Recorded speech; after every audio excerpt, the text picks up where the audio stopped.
pupuk dikurangi, tapi hasil panen padi tetap tinggi. Ini bisa kejadian atau cuma mimpi? Pertanyaan ini pasti sering banget muncul di benak para petani. Di satu sisi, kita semua ingin hemat biaya pupuk yang makin mahal. Tapi di sisi lain, ada rasa takut kalau dosis dikurangi.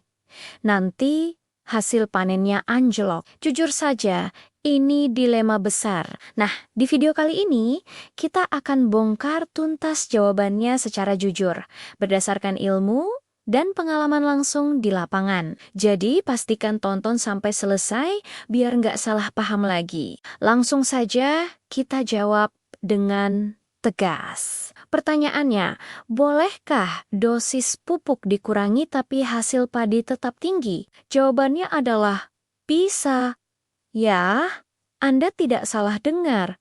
Sangat bisa. Tapi, dan ini yang paling penting, ada syaratnya. Ini bukan sulap, bukan sihir. Kalau Anda cuma asal mengurangi dosis pupuk tanpa strategi apa-apa, saya jamin 100% hasilnya pasti turun. Jadi, kuncinya adalah strategi.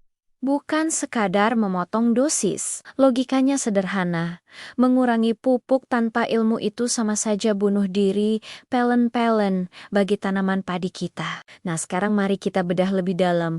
Apa saja syarat-syaratnya agar pengurangan pupuk ini berhasil. Sekarang, kenapa sih dosis pupuk itu sebenarnya bisa dikurangi? Ini alasannya, selama ini pupuk yang kita berikan itu tidak semuanya diserap oleh tanaman padi. Faktanya, sebagian besar pupuk itu justru hilang atau terbuang sia-sia.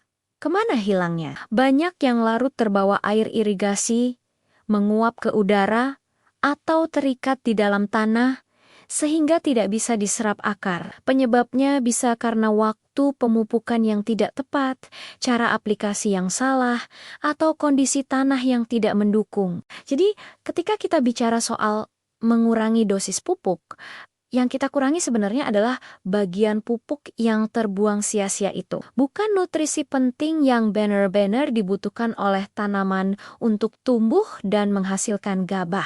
Konsepnya adalah efisiensi. Kita mau setiap butir pupuk yang kita tabur benar-benar masuk dan dimanfaatkan oleh tanaman, bukan malah jadi polusi lingkungan. Oke, sekarang kita masuk ke bagian paling penting, 4 syarat utama agar dosis pupuk bisa dikurangi tanpa menurunkan hasil. Syarat pertama adalah waktu aplikasi yang tepat. Jangan berikan pupuk sekaligus dalam jumlah besar di awal tanam. Itu pemborosan besar. Tanaman punya fase pertumbuhan yang berbeda dan kebutuhannya juga beda-beda di setiap fase. Pemupukan harus disesuaikan dengan kebutuhan tanaman. Contoh paling umum adalah urea atau pupuk nitrogen. Sebaiknya dibagi menjadi 3 kali aplikasi. Pemupukan dasar saat anakan aktif dan menjelang fase primordia atau bunting. Dengan cara ini, nitrogen tersedia terus-menerus saat dibutuhkan. Begitu juga dengan pupuk kalium atau kakek. Dosisnya perlu diperkuat menjelang fase bunting hingga pengisian bulir untuk membuat batang kokoh dan pengisian gabah jadi maksimal. Jadi, kuncinya adalah memberi makan tanaman sesuai jadwal laparnya. Bukan langsung kasih semua makanan di depan. Syarat kedua adalah keseimbangan unsur hara, terutama NP dan K. Banyak petani terlalu fokus pada nitrogen atau urea karena ingin padinya terlihat hijau dan subur. Padahal, kalau unsur N terlalu tinggi tapi PK-nya kurang, ini justru jadi masalah. Apa akibatnya? Tanaman jadi terlalu rimbun, tapi batangnya lemah, sehingga gampang rebah. Lebih parahnya lagi, pengisian bulir jadi tidak maksimal, banyak gabah yang hampa atau kopong. Ini yang sering terjadi.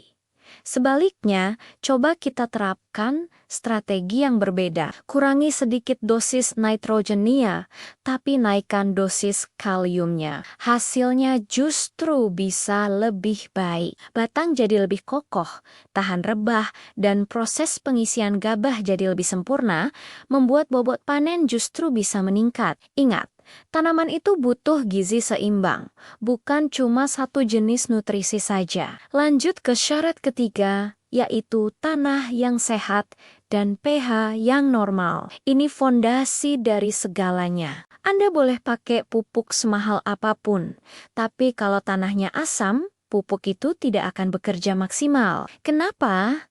Karena pada pH tanah yang asam, unsur hara penting seperti fosfor dan kalium akan terikat oleh zat lain di tanah, sehingga akar tanaman tidak bisa menyerapnya. Pupuknya ada di tanah, tapi terkunci.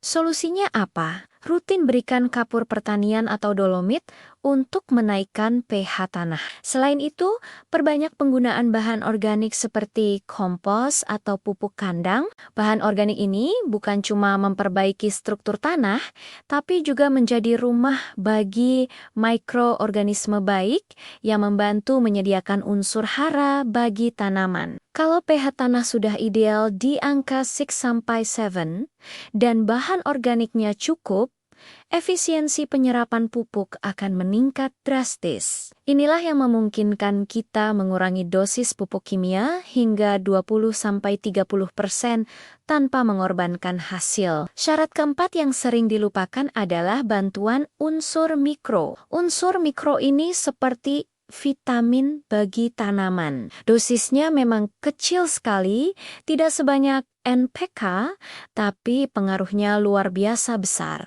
Contohnya seperti seng atau Zen, boran atau B, dan magnesium atau Mg.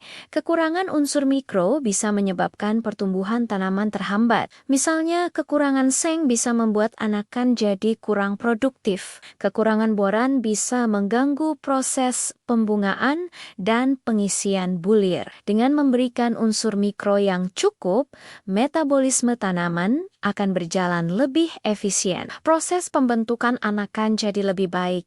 Dan yang terpenting, pengisian bulir gabah menjadi lebih penuh dan bernas. Jadi, dengan menambahkan sedikit unsur mikro, kita bisa memastikan setiap anakan yang tumbuh benar-benar produktif dan menghasilkan gabah berkualitas. Mari kita lihat contoh nyata di lapangan. Ada seorang petani yang biasanya memakai urea sebanyak 300 kg per hektar. Kemudian, dia mencoba strategi baru. Dosis urea dia turunkan menjadi hanya 220 kg. Tapi, dia tidak asal mengurangi. Pengurangan urea itu diimbangi dengan penambahan pupuk kalium dan juga pupuk yang mengandung unsur mikro. Apa hasilnya setelah panen? Luar biasa. Tanaman padinya justru lebih sehat. Batangnya kokoh, dan tidak ada yang rebah. Saat dipanen, gabahnya terasa lebih berat dan bernas. Isinya penuh semua. Dan yang paling penting, total biaya pemupukan yang dia keluarkan jadi lebih sedikit. Ini bukti nyata bahwa dengan strategi yang tepat, mengurangi dosis pupuk itu bukan cuma mungkin, tapi juga bisa meningkatkan kualitas hasil panen sekaligus menghemat pengeluaran. Ini yang kita sebut pertanian cerdas. Namun, ada juga kondisi di mana dosis pupuk sama sekali tidak boleh dikurangi. Anda harus tahu kapan harus menahan diri. Dosis pupuk tidak boleh dikurangi jika kondisi lahan Anda sangat miskin, unsur hara. Misalnya lahan baru dibuka atau lahan yang sudah puluhan tahun tidak pernah diberi bahan organik. Kedua, jika pH tanah sangat asam, di bawah kelima, dalam kondisi ini, fokus utama adalah memperbaiki kondisi tanah terlebih dahulu dengan kapur atau dolomit. Ketiga, jika tanaman padi sedang dalam kondisi stres, misalnya terserang hama atau penyakit parah, tanaman yang sakit butuh nutrisi ekstra untuk pulih, bukan malah dikurangi jatah makannya. Dan yang terakhir, saat musim ekstrem, misalnya kekeringan panjang atau banjir. Di kondisi seperti ini, tanaman butuh dukungan penuh. Jadi, pada situasi-situasi tersebut, fokus kita adalah pemulihan dan penyelamatan tanaman, bukan penghematan pupuk. Sekarang, mari kita bahas kesalahan paling umum yang dilakukan petani terkait penghematan pupuk. Kesalahan pertama adalah langsung memangkas dosis urea secara besar-besaran.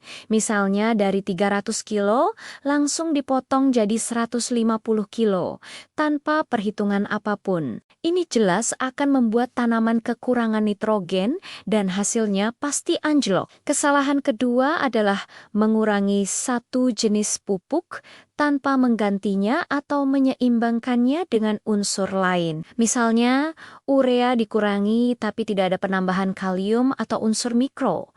Ini akan menyebabkan ketidakseimbangan nutrisi. Dan kesalahan fatal ketiga adalah berharap hasilnya akan tetap sama setelah asal mengurangi dosis. Ingat baik-baik, prinsipnya adalah hemat pupuk itu bukan berarti asal kurangi. Hemat pupuk adalah tentang efisiensi, yaitu bagaimana cara agar setiap rupiah yang kita keluarkan untuk pupuk memberikan hasil yang maksimal. Sebagai penutup, mari kita rangkum poin-poin pentingnya. Jadi, mengurangi dosis pupuk sambil tetap menjaga hasil panen yang tinggi itu sangat bisa dilakukan. Syaratnya ada 4. Pastikan waktu aplikasinya tepat sesuai fase pertumbuhan tanaman. Jaga keseimbangan nutrisi NPK dan jangan hanya fokus pada satu unsur. Perbaiki kesehatan tanah dengan menjaga pH normal dan bahan organik yang cukup, serta lengkapi nutrisi dengan unsur mikro. Pada dasarnya, yang kita kurangi bukanlah kebutuhan nutrisi tanaman, melainkan jumlah pupuk yang terbuang sia-sia. Dengan menerapkan prinsip-prinsip ini, kita tidak hanya bisa menghemat biaya produksi, tapi juga bisa meningkatkan kualitas panen dan menjaga kelestarian lingkungan. Pertanian cerdas dimulai dari pemahaman yang benar. Semoga informasi ini bermanfaat dan bisa langsung diterapkan di sawah Anda masing-masing. Jangan takut untuk mencoba hal baru yang sudah terbukti secara ilmiah dan di lapangan. Terima kasih sudah menonton. Jangan lupa untuk like, komen, dan subscribe channel ini agar tidak ketinggalan tips-tips pertanian penting lainnya. Sampai jumpa di video berikutnya.